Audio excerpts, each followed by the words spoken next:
خاص اظن بنشئ نهضه بركان.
خاص اظن بنشئ نهضه بركان في الشوط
With us, Mehmet. Good afternoon.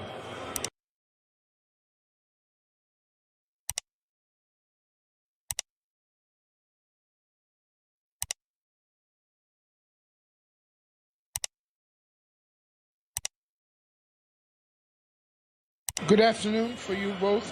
What is the feeling within Turkey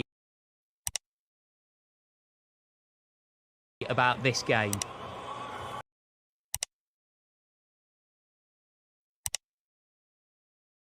Well, the only feeling is that they have to win this game.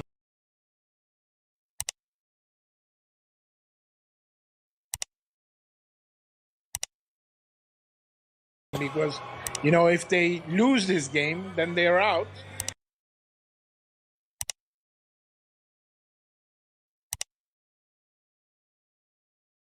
And that would be a very big disappointment for this young squad.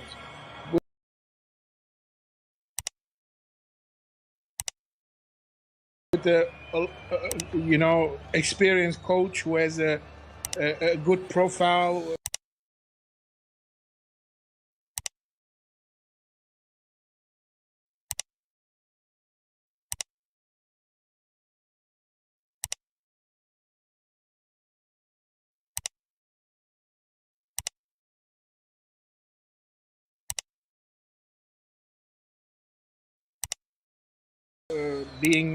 Winning the bronze medal in the World Cup finals in 2002. So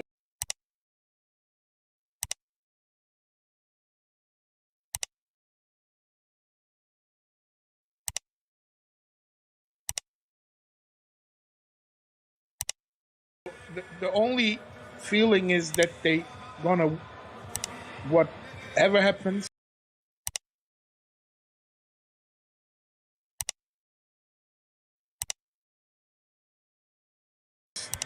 they have to win this game. That's the only feeling the players now have, I think. We've been talking about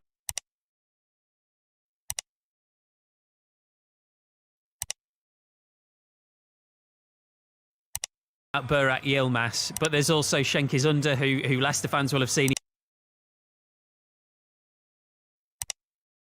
He's had a great career, even at his young age, playing for Roma. Çalhanoğlu, of course, there's quite a lot of attacking threat, isn't there, Mehmet? Well, yes.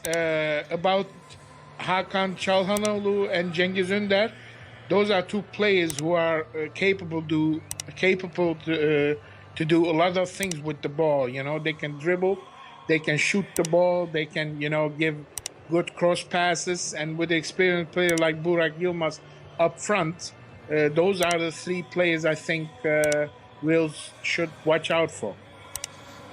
Is Yilmaz as strong as he looks? Would you expect him to be playing effectively as a target man? Will they hit balls up to him, or is he a different sort of number 9? No, I think you call it the pinch hitter, you know? Mm-hmm. So he's a typical number 9. He can shoot the ball. He can make crosses. He can...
go.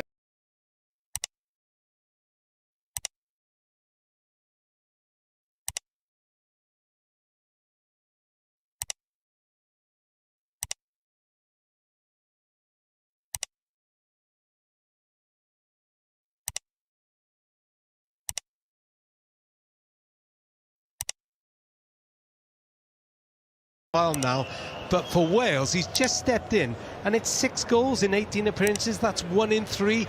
Any striker, well, James Collins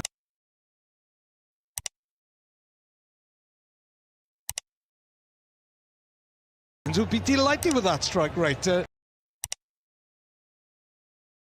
Nathan Blake would be pretty happy with it as well. And by the way, James, if you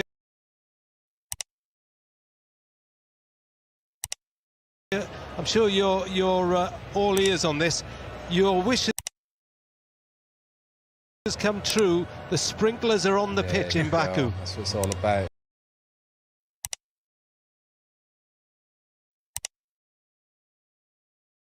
Get it zipping about. They must be listening. Yeah, I'm sure they are. Nathan, I mean, listening to Kiefer Moore talk as well, what I love is that talking about his goal,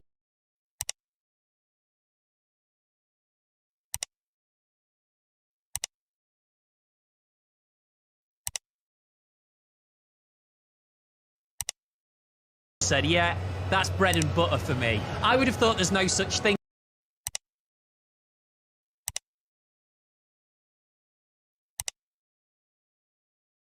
as bread and butter when you're playing in the finals of the Euros. Nothing seems to faze the guy. Well, he also said, Steve, you know, go back in his career and what made him realise you have to grow up quicker, you have to be, you know, a bit more manly, you know, trying to get to the top of the game. It is difficult. I think so many youngsters are in the game and they just think that I'm at an academy and automatically I'll become a footballer, and often so many of them get released and then realise, actually, I've deemed, you know. I remember my first, as a young professional, my first pre-season, I didn't know what hit me. You know, I absolutely didn't know what hit me, and then going then and training as an apprentice on this, and then getting there and thinking, actually, this is 4 times harder than it was as a kid. So, you know, I think his journey's been remarkable, and I love the fact that nothing phases him. And like he said, I just go out there and I try to perform for the team, for myself, to the best of my ability, and it doesn't matter who I'm playing against. You know, I've always said that as a player. You know, people say, oh, do you look at the opposition? It doesn't matter, because whoever's up on the board, you know, the manager's not going to change them. If I say, oh, no, I'm up against a top defender, you're up against it, you're pitting your wits, and you just want to try and get the better of who you're playing against. And more often than not, over the years, he's built and built and built, and that's become the one constant. He keeps getting the better of his defenders, and, you know, touch wood, he'll do it again tonight. I think he's done so well, Nath, because coming against playing against a Kiefer Moore, do you know what I mean? The big physical guy. There's not many of the. Don't mean there's not many about, but it's sort of a little bit old school, if you like. I don't want to say that about Kiefer, but I mean they're not used to play more quick sort of movement centre forwards rather than big Kiefer, and I think that's why he's done so well. Yeah, I know exactly what you mean, James, because, like I said, that sort of striker is a thing of the past. You know, we're getting to the point now where we were arguing whether a striker was going to be warranted. My sidekick over here was saying, like, false number 9s, but he's just proved my point. He's proved everything I've been saying, is you need a number 9, you need a goal scorer. He is a big 6'5" strapping lad, but you know, there's more to him than getting his head on the ball. Definitely. He is, like I said, he can bring it down. He can bring people into play. He will run the channels. You know, he must be an absolute nightmare to play against for centre-halves, who, like you say, James, just aren't used to seeing that sort of player. They don't come up against that physicality anymore. It's all about movement, slick passes, slide rule passes, but all of a sudden, it's a bit of a throwback, but he's not just a big man, he can play as well. Rob, I noticed that before this absolutely massive game, Nathan's just rookie. Yeah, well, you know, he just likes a little dig before we get going, but that's fine. We'll just get warmed up. Like, this is the sparring, and then we'll get to the real scraps when we get into the game. I'm sure there's just been a clip of Batman and Robin on our screen here in the studio. Oh, look, James, you've set him up once. There's no need for this. I really had a go at you in your career, even though you deserved it plenty of times. Well, going back to Keith Moore, going back to Keith Moore, 6 goals in 18 games, so I can't comment on that. Right, well, there's one more person we've certainly got to hear from before kick-off, and that's the Wales head coach, Robert Page, who's been speaking pitch side with Carl Roberts. Well, I think we set our foundations. We were hard-working. We showed resilience. We showed that we can come back from difficult situations against a very good team. And I said to him after the game, that's the foundations, you know. Yes, there's areas we can improve on. And when you look at the team on paper, we've got some gifted footballers on that team sheet. So, yeah, we'll be looking for a little bit of improvement when we get the ball and create more chances, create more shots at goal. And that'll be the benchmark for us tonight. And what will the opposition offer differently this evening, do you think? Well, they'd have looked at the game and you know, the Italy game and our game and see this as a game that they must win. So we're expecting an extremely tough game. They're going to come out the traps. You know, we'll expect them to start bright. We've got to be prepared for that. As the game gets stretched and open with the pace that we've got in the team, prepared for the challenge that's ahead. Is this the best chance you'll have to get into the second round? Well, it's the next game. It's the second game of 3 that we have. Of course, anything can happen on the day. So we're just fully focused on tonight's game and giving a performance. And if we give the level of performance that I know we can, then the result will take care of itself. But a win gets you through, doesn't it? Is that how you feel? Yeah, you'd be disappointed if 4 points didn't get. But like I said, you know, it's about giving that performance, and a performance that the supporters back home will be proud of. Straight down the line there, Nathan Blake, no nonsense. It's you know, all or nothing for me, this game. I think you know, I don't think a draw is enough, because we go to Italy and then Switzerland and Turkey have the final game, and you know, if one of them can, this to me is the make or break for Wales. They have to get 3 points. You know, we can't come out saying, oh well, it's a draw, and yeah, maybe we can get a draw in Italy, because you know, there's teams below us who can go above us. So you know, for me, it's all or nothing, and I just hope they approach this game like that tonight, because you know, if they don't, it's going to be such a disappointment. And you know, to have travelled, we're here, you know, going to Italy, it'll be a solemn affair, I think, because I'm not saying it's over.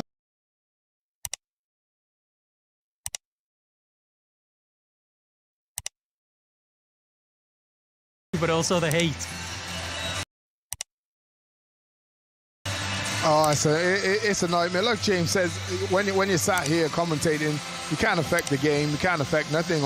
Like James says, even if you're on the bench, you can talk, you can get people G'd up, you can speak to people. But sat here, yeah, it's just trying to control the nerves. That's all I'm doing. Yeah, luckily he sat far enough away from and kicking me at the same time. So that's a small mercy of social distancing in our commentary box. The build-up's in full swing, isn't it, Rob? It is, yeah. There are 2 huge shirts. There's a sort of a flag of Baku with the trophy in the middle and the sign of Baku, and then they've just brought out 2 massive shirts. The Turkey white shirt with the red crescent flag on, Wales in their big red shirt. They've now just been rolled up and they're about to be run off, all in good time by the volunteers out there. I can see someone just hurrying them up, so they may be a few seconds behind on what they're scheduled, and within a couple of minutes we'll have the teams out at the Olympic Stadium. James, just take us into that tunnel is going through their heads right now. I must say, looking at the lads, they look extremely a lot more relaxed than I am sat here. They do, don't they? Yeah, incredible. And that's testament to the lads, the team they got there. You know, the spirit, great mixture of young and old. You know, I think that's the beauty of having such a young squad. Young players go out and play with no fear and a freedom.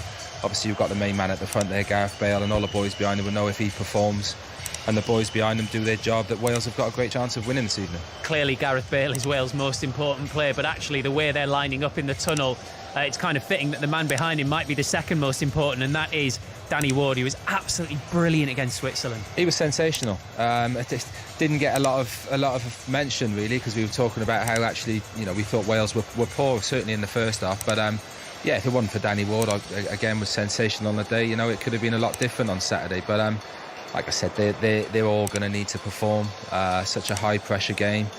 Again, the expectation back home is huge. To get out of the group, obviously what we did in 2016. But I'll go back to it again. Watching them, I can't believe how relaxed these Wales lads look. Does that give you even more confidence to see that? I think so. I think, you know, when you're going out a game, you can sometimes make wrong decisions and rash challenges. But you know, these boys, you know, they've been in this situation. They know what the tournament's all about now, and you know, they're going to go out, and there's probably more excitement and nerves in these lads. Gareth left to right in the tunnel in his white Welsh tracksuit, giving a thumbs up to the official as the Turkish players aim for Robert Page's side, and the smile on the face of Gareth Bale changes now to a look of ultimate focus. Remember, a point on the board already against Switzerland. A win would give them 4. It would almost certainly be enough to take Wales through. They want to be travelling to Rome knowing they don't need anything. It would be a humongous relief. To do that, they've got to win in Azerbaijan. We can see flags fluttering, nothing compared to the fluttering of the